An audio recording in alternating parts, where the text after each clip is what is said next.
నమస్తే, welcome to news pocket.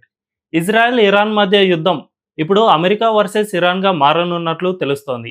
అటు America, ఇటు ఖమేనీ మధ్య మాటల యుద్ధం సాగుతోంది. దీంతో ఇక ఏకంగా అమెరికానే యుద్ధంలో దిగనుందా అనే అనుమానాలు వ్యక్తమవుతున్నాయి. అదే జరిగితే ప్రపంచానికి భారీ నష్టం జరిగే అవకాశం లేకపోలేదు. ఇది మూడో ప్రపంచ యుద్ధానికి దారితీసినా ఆశ్చర్యపోనక్కర్లేదు. దీంతో రెండు దేశాల మధ్య యుద్ధం ఎటువైపునకు దారితీస్తుందో అని ప్రపంచ దేశాలు భయపడుతున్నాయి. ఇజ్రాయెల్, ఇరాన్ మధ్య ఉద్రిక్తతలు తీవ్రమవుతున్న వేళ అమెరికా అధ్యక్షుడు డొనాల్డ్ ట్రంప్ కీలక వ్యాఖ్యలు చేశారు. సుప్రీం లీడర్ ఎక్కడ దాక్కున్నాడో మాకు స్పష్టంగా తెలుసు. ఆయన్ను లక్ష్యంగా చేసుకోవడం మాకు చాలా తేలిక. ఆయన సురక్షితంగానే ఉన్నారు. ప్రస్తుతానికి ఆయన్ను చంపే ఉద్దేశం మాకు లేదు. అయితే పౌరులు అమెరికా సైనికులపై క్షిపణి దాడులు చేయడాన్ని సహించేది లేదని తేల్చి చెప్పారు. మా సహనం నశిస్తోందని చెబుతూ ఇక లేట్ చేయకుండా సుప్రీం లీడర్ బేషరతుగా లొంగిపోవాలని స్పష్టం చేశారు. ఇరాన్ ఎయిర్ఫీల్డ్ మొత్తం తమ నియంత్రణలోనే ఉందని డొనాల్డ్ ట్రంప్ స్పష్టం చేశారు. స్కై ట్రాకర్లు, గగనతల రక్షణ వ్యవస్థలు ఇరాన్ వద్ద ఉన్నా కూడా వాటిని అమెరికాతో పోల్చుకోవద్దని స్పష్టం చేశారు.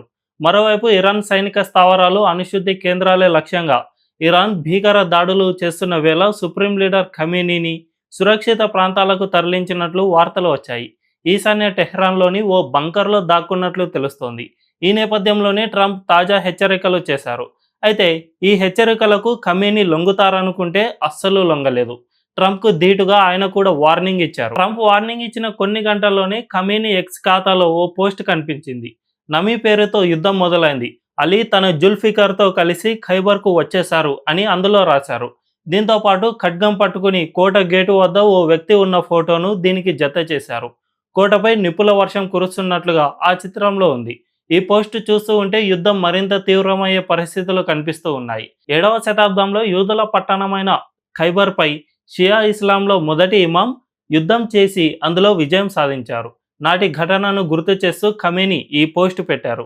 ఆ తర్వాత కాసేపటికే మరో పోస్టులో మేం బలంగా ప్రతిస్పందిస్తాం, ఎవరిపైనా దయ చూపేది లేదంటూ అందులో రాసుకొచ్చారు.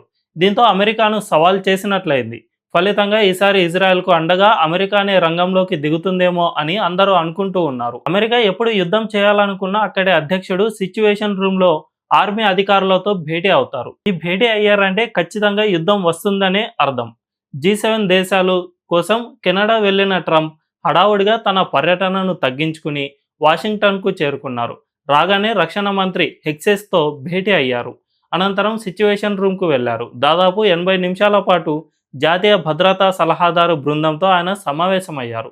ఇరాన్, ఇజ్రాయెల్ ఉద్రిక్తతలకు సంబంధించి అమెరికా ముందున్న మార్గాలపై ఆయన సుదీర్ఘంగా చర్చించారు.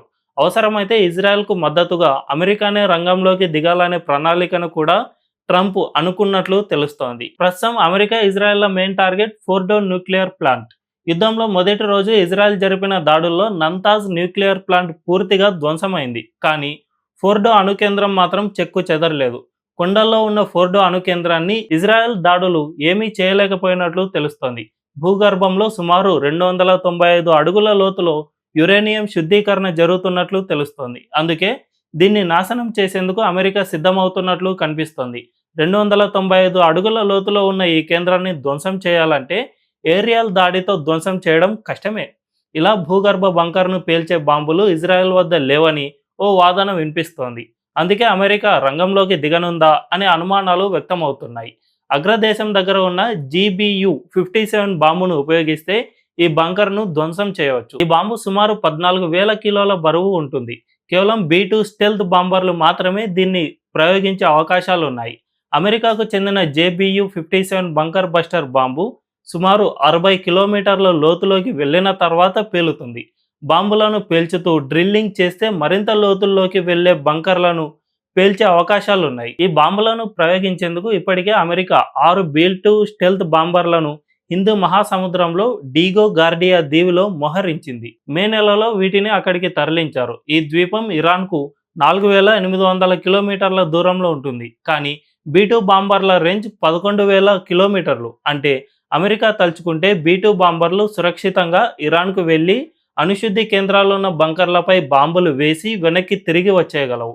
అలా వెళ్లాలంటే ఇరాన్ గగనతలంపై ఇజ్రాయెల్కు లేదా అమెరికాకు పట్టు ఉండాలి. ఇరాన్ రాజధాని టెహ్రాన్ గగనతలంపై తమకు పూర్తిగా నియంత్రణ ఉందని ఇజ్రాయెల్ సైన్యం ఇప్పటికే ప్రకటించేసింది. ఇజ్రాయెల్ ఇరాన్పై దాడి మొదలుపెట్టిన రోజే ఇరాన్ గగనతల రక్షణ వ్యవస్థలను, క్షిపణి వ్యవస్థలను లక్ష్యంగా చేసుకుని వాటిని తీవ్రంగా బలహీనం చేసేశారు. దీంతో ఏ క్షణమైనా ఇరాన్పై అమెరికా విరుచుకుపడవచ్చు. మొత్తానికి అమెరికా గనుక రంగంలోకి దిగితే మరోసారి పూర్తి స్థాయి యుద్ధం జరిగే అవకాశం ఉంది. గతంలో ఇలా ఒక దేశానికి మరొకటి మద్దతుగా యుద్ధంలోకి దిగడం వల్లే ప్రపంచ యుద్ధాలు సంభవించాయి.